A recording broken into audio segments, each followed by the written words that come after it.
Skapsa Bisa, santun menuju prestasi dalam kompetensi. Oke anak-anak, pada pertemuan pertama matematika semester 3, kita akan belajar menentukan luas segitiga pada trigonometri. Lalu, apa sih tujuan pembelajarannya ini? Yang pertama, kalian dapat menjelaskan kembali apa cara menentukan luas segitiga pada trigonometri. Yang kedua, agar kalian dapat menentukan langsung luas segitiga pada trigonometri. Oke, langsung saja kita ke materinya. Nah, sebelum masuk ke inti materi, kalian pasti sudah tahu kan apa itu segitiga?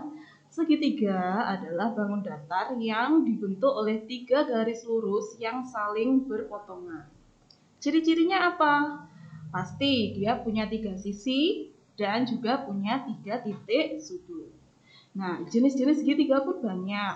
Kalau kita tinjau dari panjang sisinya, ada satu segitiga sama sisi, kedua segitiga sama kaki, dan ketiga segitiga sembarang.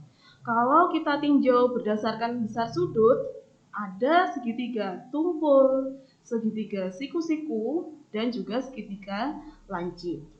Nah, tapi fokus bahasan kita kali ini mengenai luas dari segitiga itu. Sejak SD, pasti kalian diajari kan cara menghitung luas segitiga dengan cara L sama dengan setengah A kali T, di mana A ini adalah panjang alasnya dan T adalah tingginya. Lalu, bagaimana ya jika panjang alas dan tinggi segitiga tadi tidak diketahui? Apa luasnya masih bisa dihitung? Yuk, simak materi berikut ini. Jadi, luas segitiga bisa kita hitung menggunakan trigonometri. Kita lihat dulu ya apa saja keterangan yang muncul dalam soal tersebut. Yang pertama, jika pada soal tersebut diketahui 2 sisi dan 1 sudut. Nah, kamu ingat, satu sudut yang diketahui ini harus merupakan perpotongan dari 2 sisinya tadi. Tapi sebelumnya, saya ingin tanya dulu ke kalian nih. Kalian tahu nggak cara menamai sisi segitiga berdasarkan letak sudutnya? Nah, disimak ya. Di sini saya punya segitiga yang saya namai dengan segitiga ABC di masing-masing sudutnya. Nah, terus kenapa ya sisi A ini ada di bawah, sisi B ada di kanan, sisi C ada di kiri? Jadi kamu perhatikan nih. Sisi A ada di depan langsung, berhadapan langsung dengan sudut A. Sisi B berhadapan langsung dengan sudut B. Begitu juga untuk sisi C berhadapan langsung dengan sisi sudut C. Nah, jadi kalian sudah tahu kan bahwa penamaan sisi dalam segitiga itu harus sesuai dengan sudut yang ada di depannya. Lazimnya, penulisan sudut itu menggunakan huruf kapital dan penulisan sisi menggunakan huruf kecil. Nah, perhatikan jika pada segitiga ABC ini diketahui panjang sisi A dan sisi B, kemudian besar sudut C. Bagaimana kita menentukan luasnya? Jadi luas segitiga ABC bisa dihitung dengan setengah kali panjang sisi A kali panjang sisi B dikali sinus dari sudut C. Analog dengan ketika di soal tersebut yang diketahui adalah panjang sisi A dan sisi C, kemudian besar sudut B. Maka luasnya bisa dihitung dengan setengah kali A kali C kali sin sudut B. Nah, berikutnya juga sama ketika kita menemui soal yang diketahui adalah sisi B, sisi C, dan sudut A. Maka luas segitiga ABC sama dengan setengah kali B kali C kali sin A. Nah, kamu perhatikan ketiga rumus ini tidak kamu gunakan semuanya. Dipilih salah satu yang sesuai dengan soal.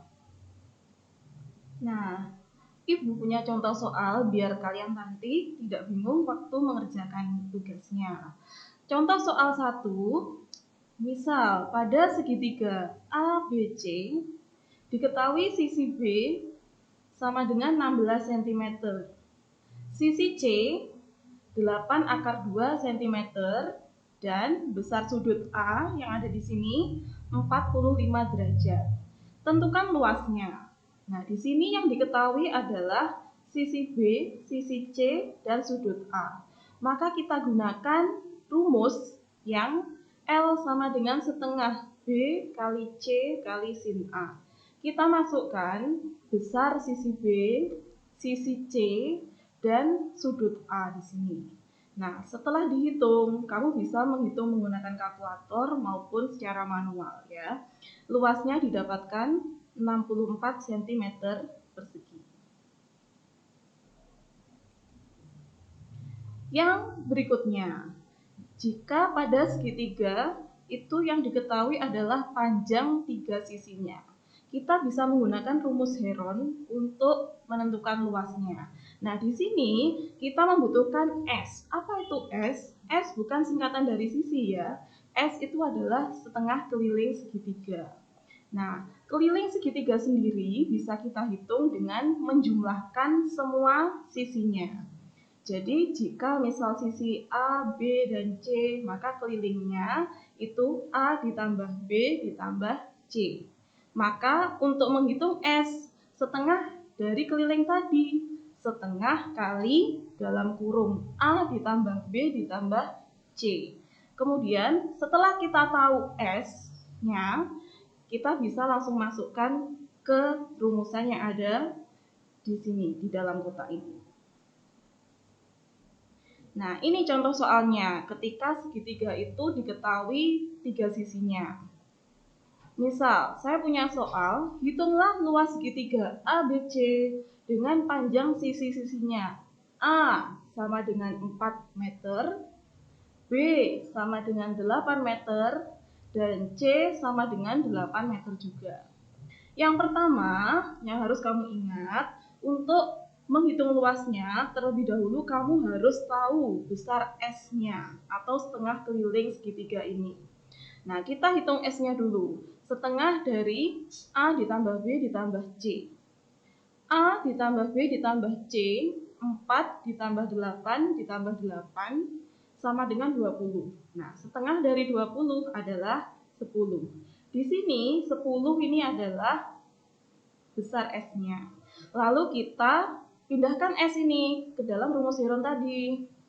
L sama dengan akar S kali S min A kali S min B kali S min C. S-nya 10, A-nya 4, B-nya 8, C-nya juga 8. Nah, kita hitung dulu berapa hasil pengurangan yang ada di dalam kurung.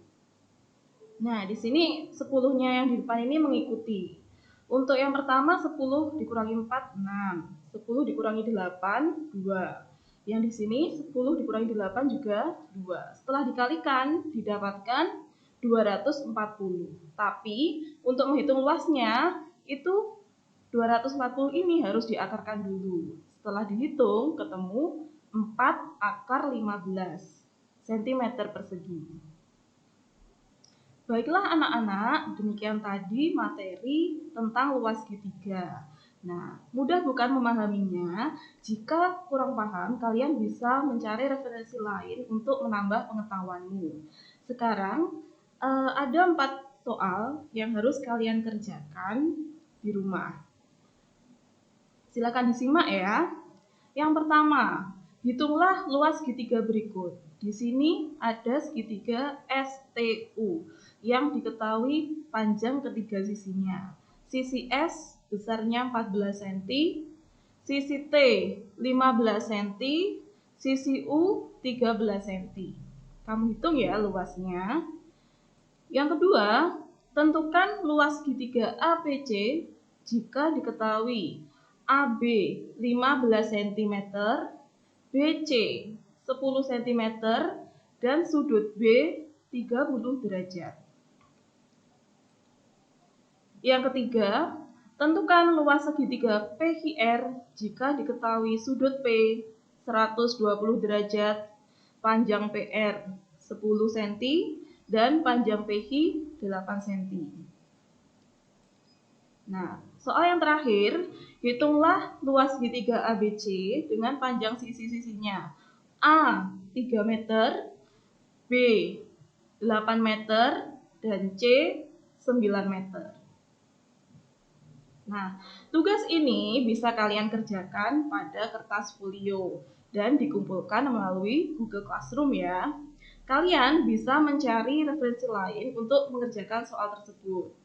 Dengan membaca, maka akan memperkaya pengetahuanmu. Nah, itu tadi materi sekaligus tugas yang harus kalian kerjakan. Sampai bertemu kembali di materi selanjutnya, yaitu tentang rumus jumlah dan selisih pada trigonometri. Kemudian, jangan lupa like dan komen untuk mendukung program ini ya. Klik subscribe dan tekan tombol lonceng supaya tidak ketinggalan informasi. Dan share di sosial media kalian jika menurut kalian video ini bermanfaat untuk orang yang kalian sayangi. Sampai jumpa di video kita selanjutnya. Salam Skapsa Bisa. Sekolah berbudaya industri, berkarakter wirausaha, menjadi idola sekediri raya.